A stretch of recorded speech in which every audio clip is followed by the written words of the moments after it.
Mapagpalang umaga po mga kapatid. Ang oras po ngayon ay alas 4:30 po.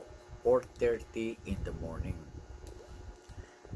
Okay, nagising po ako ng alas 3.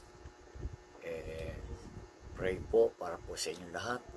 At ito patuloy po ako na nagbibigay po ng mga paggagabay sa inyo ng mga pamamaraan katulad po ng nakaraan pagkagabay paano po magagamot yung mga nausog at saka naengkanto. Ngayon naman po yun po yung pagbe-bless po sa tubig po para maging banal, no? Ngayon naman po pero bago sa lahat, no? Bago po lahat, ipanalangin po muna tayo sa kanila ng Diyos Ama, Diyos Anak, Diyos Espiritong Banal. Ama ko, Diyos na makapangyarihan sa lahat. Ako po'y nagpupulit ng papasalamat sa inyong mga paggagabay sa amin upang makagawa po ng mga gamit o kasangkapan po, Ama, para magampanan po namin yung kung paano po malulunasan yung mga sakit po na dulot po ng mga masasamang elemento. Ama ko, sa ngalan po na inyong buktong na anak na si Heso Kristong Panginoon, maghari po, Ama, ang inyong pagmamahal sa amin lahat. Amen. Sa ngalan po ng Panginoon Jesus. Amen. Amen. Amen. Sa Diyos Ama, Diyos Anak, Espiritu Santo. Amen. Kaya ngayon mga kapatid, ituturo ko naman po sa inyo kung paano po makagawa ng banal na langis. No? Banal na langis po. Ito po ipapakita ko po sa inyo. Yan. Okay. Mga kapatid ko. Yan. Napakahalaga po ng gamit na tinatawag na one set. Ang one set po ito ay napakarami po ng mga pamamaraan. Lalo-lalo na po itong one set na to kasi po dapat mas mahalaga po galing po sa akin. Kasi po nung kabataan ko pa, ginagabayan na ako ng Ama na inutos niya sa akin, gumawa ako ng mga protection para panlaban kay Satanas sa Diablo at para magamit po natin mga kapatid. No? Sinabi niya, igawa mo yung mga kapatid, no, ng proteksyon laban kay Satanas sa Diablo. Kaya napakahiwaga po, no, ng tatlong set na ito. Lalo-lalo na po, no, etong tinatawag na kamagong na dingdong na nalagyan po, no, nalagyan po ng tinatawag na Sakta Trinidad. Alam niyo po yun, no? Kumbaga po sa English, Holy Trinity. God the Father, God the Son, God the Holy Spirit. Nasa history na po ito. Ito po yung ginabay sa akin ng Ama para po maggamit ng napakaraming tao sa buong mundo ng mga pamamaraan kung paano po lalaban sa lahat ng gawa ni Satanas sa Diablo. Ito po inyong lingkod, si Reverend, no? Huwag na po, Reverend. Monsignor Jaime Vicente na lang po, o just call me Brother James. Okay na po yun, no? Ang mahalaga, no? Kaya lang po ako nagpakilala bilang pare. I was ordained as a healing priest. Naordinahan po tayo, no? Exorcist po ako. Kaya i-share ko sa inyo ang lahat ng bagay. Ituturo ko po sa inyo ng buong puso na kayo po ay tinatawag na hindi na masyadong mag-aalala. Yan po ang gusto ko iparating sa inyo lahat. Kaya po ang kapayapaan laging sumainyo. Ngayon po, nung nakaraan po nagturo ako, ngayon naman po magtuturo ako about naman po sa paggawa po ng napakalakas, no, na gamit na langis para po sa mga may sakit na mga skin disease, sakit na yung mga kasu-kasuan natin, no? sakit ng tiyan, sakit ng ulo, sa ubo, yung sa likod po, pagpapahid sa dibdib, pagpapahid sa likod. Pero bago ang lahat, ano ko sa inyo itong oil na to, na dapat po, no?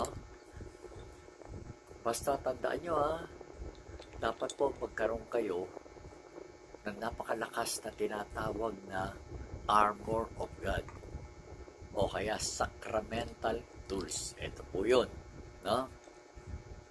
Siyempre, tayo po, di ba? Naghahanap tayo ng langis, banal na langis, di ba? Kayo po mga nasa bahay, mga nanay, no? Ang mga anak nyo, masakit ang tiyan, pahirap po nito. O, ito po ang pagsisimula ng paggagawa.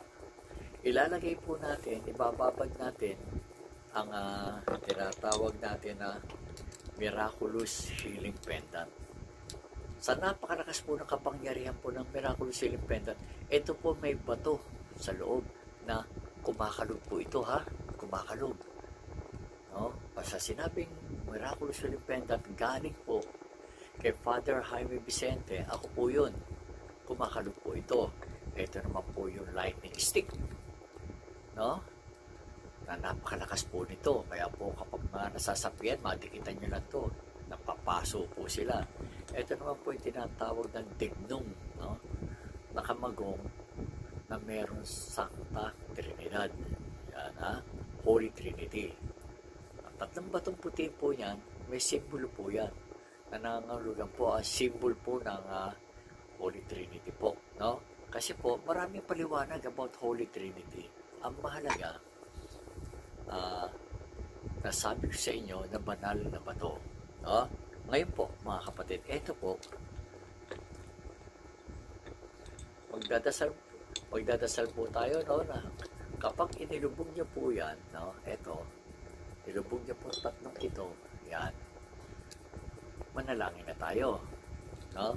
Manalangin tayo na isang sumasampalataya, Ama namin, Amagay ng Maria, Luwalhati. No? Tapos, hihilingin natin sa Ama na nawa, ang langis na ito ay magkaroon ng kalakasan, lakas ng kapangyarihan nang galing po sa Diyos Ama, Diyos Anak, Diyos Espiritong Banal. Ngayon, mga kapatid, susulat tayo sa puting papel, no? Ang tinatawag na, ito po yung naisulat ko, no? Para po hindi na tayo mahirapan, hindi magtagal, no? Ito po. Isusulat nyo sa isang puting papel yung Sator, Arepo, Tenet, Opera, Rotas. Yan po. Ang kahulugan po niyan, Pater Noster, Alpha, Omega. Tandaan nyo, Okay. Siya po ang Diyos Amang makapangyarihan sa lahat. Siya po ang simula at ang wakas. No? Yung Sautamog naman po, ang nangangahulugang ito ng banal na Espiritu. Kung ba sa Holy Trinity. No? Sancta Trinidad, pwede po yun. Yung po ang kahulugan ng Sautamog. No? Yung nasa ilalim pong tatlong A, marami pong kahulugan yan. Marami. Kasi ang banal na pangalan na Ama, marami pong kahulugan sa letter A. Pwedeng Adam, Ardam, Ardam, Aram, Agdam, Agsadam. Marami po yan. Ang mahalaga, sumisimbolize ito ng tatlong pangalan ng Ama. Yun, Ito po, pag naisulat niyo po na ito sa isang papel, no, i-roll niyo po. Roll na. Ayan. Pag na-roll yun na po ito, mga kapatid, pag na-roll yun na po ito, ilulubog nyo po yan sa loob. Sa loob po ng tinatawag na langis. Para po yung kalakasan po ng langis ay maghari dito yung tinatawag na banal kato. Ito po, lubog natin Okay. Yan. Sama niyo po yan. Yan. Ito po Ito. Ngayon, hayaan nyo na po yung hayaan nyo na po yung papel na inilagay nyo. Pag Pagkatapos natin manalangin, no? Ang langis na ito ay magiging ano po, malakas na langis po yan. Aalisin na po natin itong tatlong ito dahil marami pa siyang matatrabaho, no? Ito, alisin natin. No? Nandito na po yung banal na pangalan ng Ama. Kaya po sa ating panalangin, ang langis po ito ay isa sa pinakamalakas, nagkaroon ng pinakamalakas na kapangyarihan. Bakit po pinakamalakas na kapangyarihan, mga kapatid? Kasi po, no? Ang tinatawag na Holy Trinity, siya po ang Diyos Ama, Diyos Anak, Diyos Espiritu Santong Banal. Diba? God, the Father Almighty. Kaya po, ang banal na pangalan na Ama na nagbigay ng kalakasan sa langis na ito, magagamit niyo po ang langis sa napakarami pong gamit na panlaban po kay Satanas sa Diablo. Kaya magandang umaga po sa inyo mga kapatid, ha? Pero tandaan niyo po, no?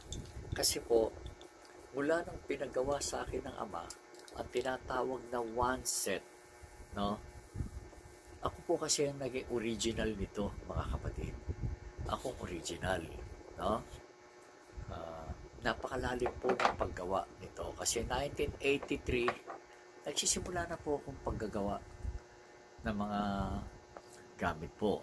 Ngayon po, ang inyong lingkod, at the age of 68 na po ako sa ngayon, mga kapatid, 68. Kaya mula po nung 8 taong gulang pa lang, nagagamot na po ako sa paggamit ng Ama sa akin. Ngayon po, meron na po tayong 60 years anniversary in service sa Ama. Maganda umaga po. Pagpapalain po kayo kung maaari po, kung nagustuhan niyo po itong na to, i-share niyo po. Please po mag-subscribe kayo at every time na may time ako na marami kayong paliliwanag sa inyo, ma-update po kayo. Pindot niyo lang po yung notification bell para po pag nag-upload ako ng mga ibang gawain, ma-update po kayong lahat. Kasi natutuwa po ako na sa ngayon po, meron na po tayong 166,220 subscribers. Alam nyo, araw-araw, lahat po ng subscribers nag-subscribe sa akin. Kasama po siya sa aking panalangin. Yung po ang devotion ko. Para po magkaroon kayo ng kaligtasan, maiwas kayo sa mga pagtatatak sa paligid na tinatawag na 666. Sige po, please subscribe po. Pag-iingatan ko kayo lahat sa tulong ng panalangin sa Ama. Mapagpalang umaga po sa inyo lahat. Sa susunod po muli, at marami pa akong i-share about dito sa one set. At saka nga pala mga kapatid, wala po akong tinatawag na one set sa Lazada. Wala rin po sa wala po yan. Direkta ko yung kumuha sa akin.